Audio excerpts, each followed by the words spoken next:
16:21. Darbarīgs.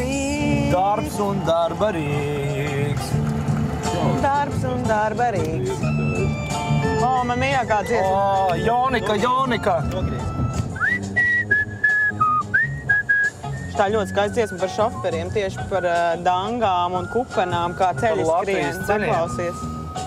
Kur mums jābrauc? Braucam mēs. Lai arī kādi vēji pūš, vai putekļos mēs jaucamies, vai putnas spārniem traucamies, mums aizrit ceļā mūž. Es tev prasīšu tagad, Marta, skaidri, es tev pajautāšu. Uz kurien es tev vēdu? Tā kā Latvija ir maziņa, tad mēs braucam pie viena man pazīstama puiša. Viņš bija, man liekas, vēl joprojām arī ir ļoti labs montāžas režisors, bet viņam ir vēl viena papildus nodarbošanās, un tā ir darba rīku izgatavošana. Precīzāk sakot, cirvis zāģis ratos, pats vairs kratos. Tie ir tie džeki, kuriem ir tie zobeni video, tie cirvi video. Kur tur simtiem tūkstoši. Skatījumi, 260,000 noskatījušies. Ar plēšām un veseri. Aš bēgu var izkonkurēt mierīgi. O, tas ir rokas spiediens. Es jau neesmu kalējis. Nu, bet ir tik un tā. Made in Letland. No made. No made. No made. Product of Letland. Handcrafted. Handcrafted. Ar rokām taisīts. Ar rokām. Jākabs Dimiters, vīrs, uz kuru var sagriezties. Man visu laiku gribās teikt montāžas režisors, bet īstenībā tagad jāsaka Pārprofilējies. Pārprofilējies. Es esmu Nāžu pārprofilējies. un cirvju un kaltu speciālists. Jā, entuziasts. Entuziasts drīzāk. Amatnieks. To stāstu es esmu dzirdējis, ka tu savulaik esot gribējis pēc sentām metodēm māju uzcelt sev. Palielam es to šobrīd vēl gan daru. Tad tev vajadzēja kaltu un slīmes. Nē, stāsts bija tāds, ka es diezgan tā jau kopš bērnības aizrāvos ar tādu vēsturi Latvijas un arhitektūru. Man patika Brīvības muzejā viss stūrīši, visi kaktiņi. Man patika viss tas, kā tas tika būvēts pa vecai šnitei un no kā tas tika būvēts un svarīgi bija arī ar ko tas tika būvēts. Un es pirms 3 gadiem pārvedu vienu vecu tādu jau gan ir sabrukušu tādu vecu pirtiņu no Igaunijas pierobežas, no Valkas puses, un es viņu sāku restaurēt, un es sapratu, ka man ir nepieciešamība pēc instrumentiem to darīt. Tad es atbraucu pie Kriša un teicu, Kriš, tu vari man iedāvāt viņam zīmējumus. Es teicu, Kriš, tu vari uzkalt man tādu kaltu, jo man tas, kas man ir bišķiņ pa mazu. Tavai ķepai? Manai ķepai pa mazu, un arī tam darbam, ko es gribu viņu izdarīt, ir pa mazu bišķiņ. Šis vēl nav no tiem vislielākajiem. Viņš teica, labi, tu te uzkalšu kaltu. Nu, viņš man uzkala kaltu, un es viņam tos visus uzzīmēju, kādiem viņam jābūt, un viņš man tagad atsūta to kaltu pa pastu, jo mēs dzīvojam atsevišķi citā vietā. Es viņu apstos, un es domāju, wow, baigi labi sanācis viņam. Tad es uztaisīju to koku daļiņu, un tā sākās. Tad mans pastījos viņu, es domāju, varbūt vēl kādām vajag bez manas tādas instrumentus.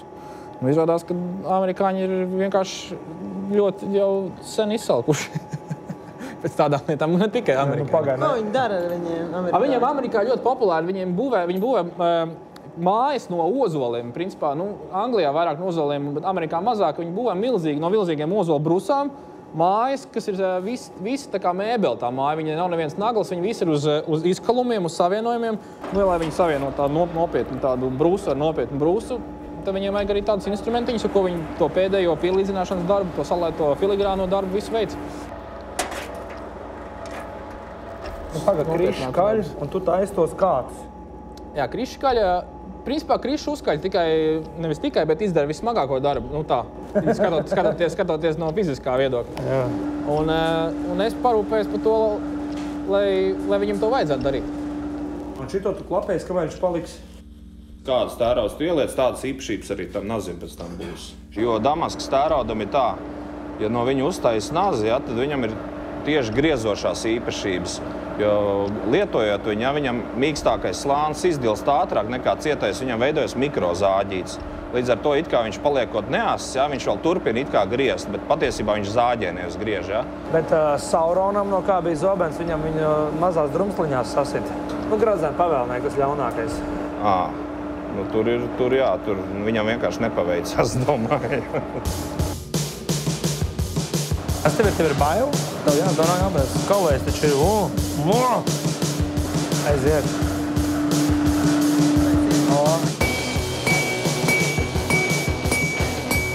Tā es it kā atzīmēju Daudzmaz vidus centru.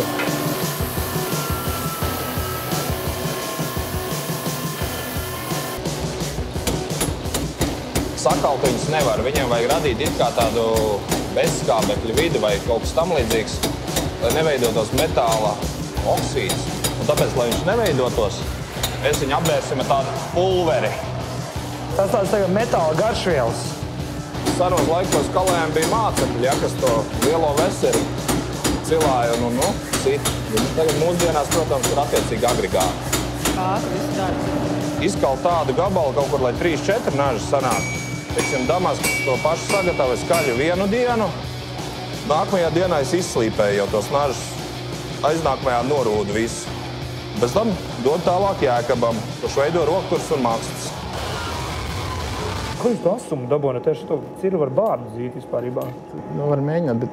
Ai, nesanāk. Es būšu Sibīrijas bārdzenis. Zini to filmu, jā? Ko es te puiši šeit nodarbosiet? Man bija svarīgi atrast sev tā nodarbošanos, kurš rezultātā manī būtu gandarījums par to, ka es aiz sevis atstāju kaut ko īstu un taustām.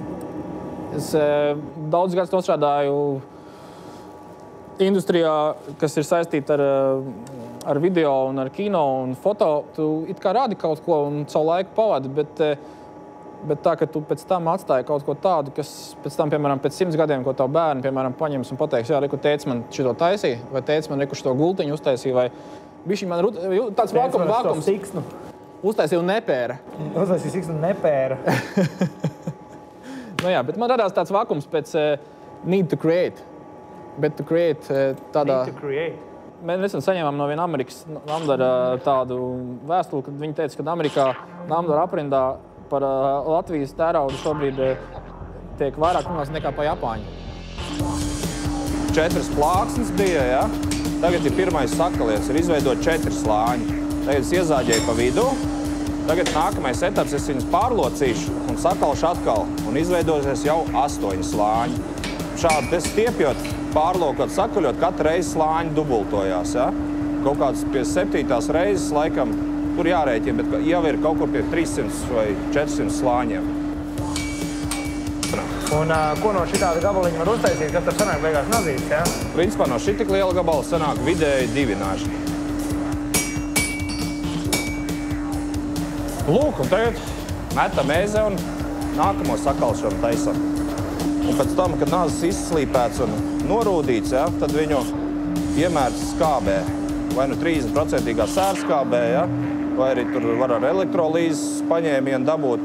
Viņi vienkārši izkodina to rakstu ārā. Un tad, jo tur tie dažādie tēraudi, dažādi kožās, un tad arī parādās tas raksts. Ko tev pašam nozīmē pašam kaut ko uztaisīt pēc senas metodas? Maizi tu uzcep, sulu izteciņu, cirvi uztaisi, nazi uztaisi, siksnu tu uztaisi. Par tām tradīcijām runājot, tas viss man interesē jau kopš puikas gadiem, un šobrīd principā es to savu interesi realizēju. Bet realizēju dzīvē pats apgūstot, mēģinot meklēt informāciju par to, kā tas ir ticis, kā, ja, piemēram, raudzēt maizi, kā uzcept maizi, ja tev nav ieraugs, ja tev nav raugs mājā. Kas ir vajadzīgs? Tev ir 5 dienas jātais tikai ieraugs, tad tu maizi izcept. Tev jāsaraudzē piens, un tad jau jādabuna rūgušpiens, tad tev rūgušpienā jāieliek ir milti, un tad tev jāgaida 4 dienas, kamēr tie milti ieskāpst un dabūna pareizo raugu baktēriju. Man bija svarīgs tas viss process. Āmatniecība vispār, es uzskatu, ka tā ir meditācija. Kad, piemēram, tu strādā, tu darbojies, tu nedomā par neko citu, tu esi tajā brīdī, tajā konkrētajā detaļā, un tu esi ar visu savu uzmanību. Ja tā ir tava kaislība. Tos mūsu instrumentus, domāju, noteikti pasūta tādi cilvēki, kas jūt to enerģiju, ko mēs ieliekam tajā instrumentā, un viņš, es domāju, viņš tālāk caur to instrumentu enerģiju tikai pavairo.